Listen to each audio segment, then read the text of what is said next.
Greetings and salutations, ladies and gentlemen. This is your boy Sho'Nuff, along with Deserex of the Dark Savior fame, and I am here with you guys with yet another Joy of Designing episode. And today I want to talk to you about this spiffy outfit that I've concocted.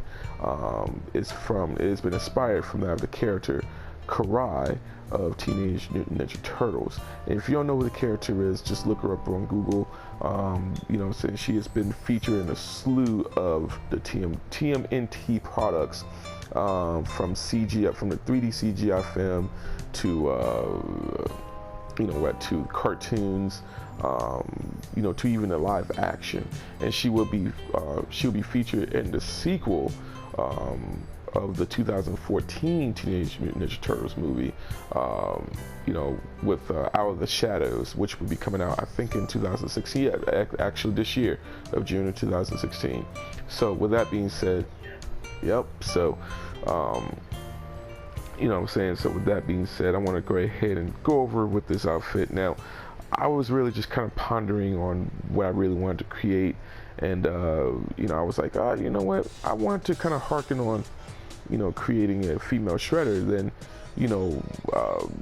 Deserex here, he gave me a suggestion of, hey, create Karai. And I was like, oh, okay, let me look her up. And she, I actually looked her up and actually saw her armor.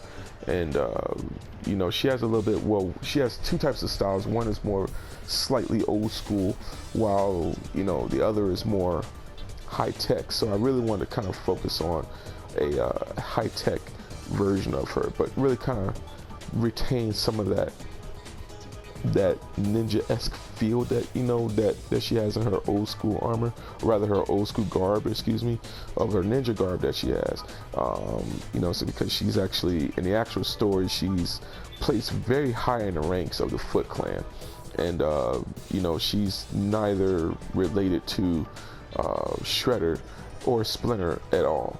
So and that's from the actual storyline. But in most of the anime films, she's been depicted as, either a close relative or the daughter of Shredder or even Splinter. So there's several depictions of her, but I like to try to keep a bit modern. And of course, I guess for me, I just want to really try to put a creative spin on this character. But without further ado, I want to go ahead and go in on what I've concocted here, and I want to go ahead and just showcase some styles. Now, everything, of course, here is all black, so black would be a primary,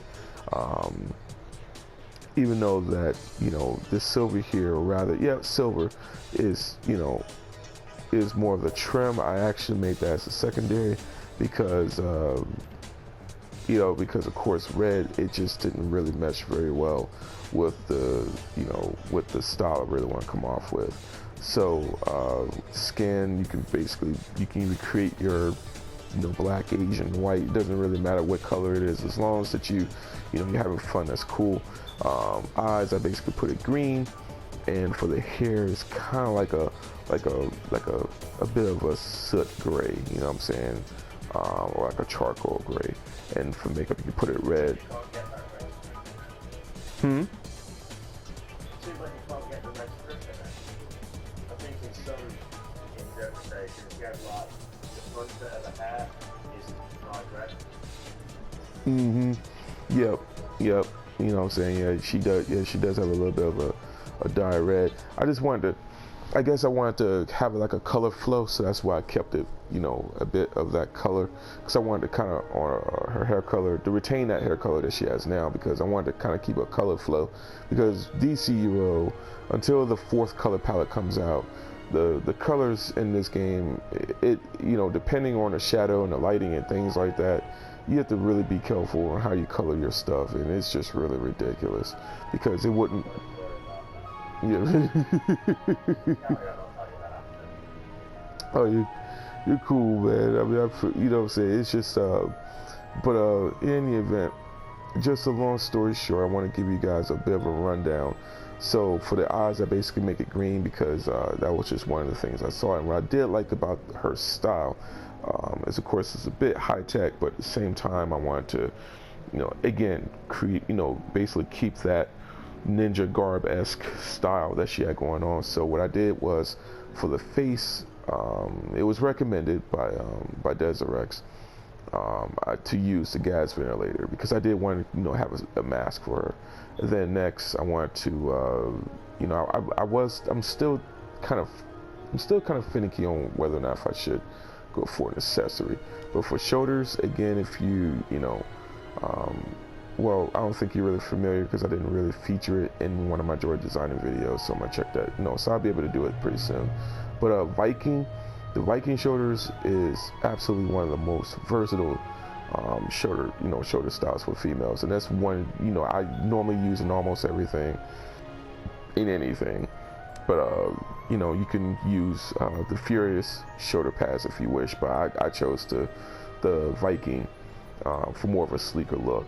And then for hands, of course, you would use the League of Assassins, all right? And of course, I made it just black and silver there. For waist, I use Archer because of course the buckle there, it flows with the gi, the part of the gi of the waist there, what I'm saying, which is pretty cool.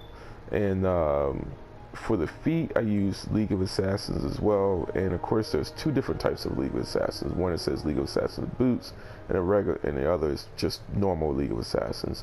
I used the normal version of that. For chest, I used Winged Fury. All right, so I used Winged Fury. And then for the legs, I chose one of my all-time favorite leg pieces, which would be the Vesture of Proselyte, excuse me. Again, Vesture of Proselyte. And then for the back piece, Amazon Pole March, and the rest is history. Basically, the rest is history. So, I colored it accordingly to, of course, to the character design. And this is kind of like a rendition. This is my rendition of Karai. She's normally depicted as a teenager, but then again, for me, I just wanted to, really kind of like, I wanted to really kind of like just give her more of a modern, kind of an older look, basically. So, and the results here is what you see here. So, I've just made everything flow with black, and of course, I wanted to keep it, pretty nice and tucked up pretty well. Next time I will be able to do a lady shredder style. I did it before. I haven't really featured it in, in my joy designing session. So I will be able to do that for you guys. So I have plenty of ideas for to show you guys, but this happened to be one I just wanted to do tonight, and wanted to show you guys. All right, so that will wrap up this edition of the Joy of Designing. You can go ahead, guys, comment, rate, subscribe, let me know what you think. If you have any style ideas, design ideas that is not necessarily traditional superhero or anything as such, because Colonel Twerkinz does that very well, and mostly I use my female avatar. But if you guys have any style ideas that you want to see come to fruition, please check me out, and just hit that like and subscribe button. And also you could check out Desirex YouTube channel. What you can tell me your YouTube channel, man. Let them know what's your YouTube channel. YouTube.com/DesireXPrime. That's DEZARASPRIME. Yes, and check him. It's Desirex Prime. Check him out, because he has his machinima known as Dark Savior. Check it out. It is absolutely it's really one of the better machinimas that are out right now, along with Figment and of course Nightwings Beyond machinimas. So that's really the big three machinimas that is happening right now in DCUO. But guys, I'm gonna go ahead and get on. Be blessed, and I'm out. Sho'Nuff.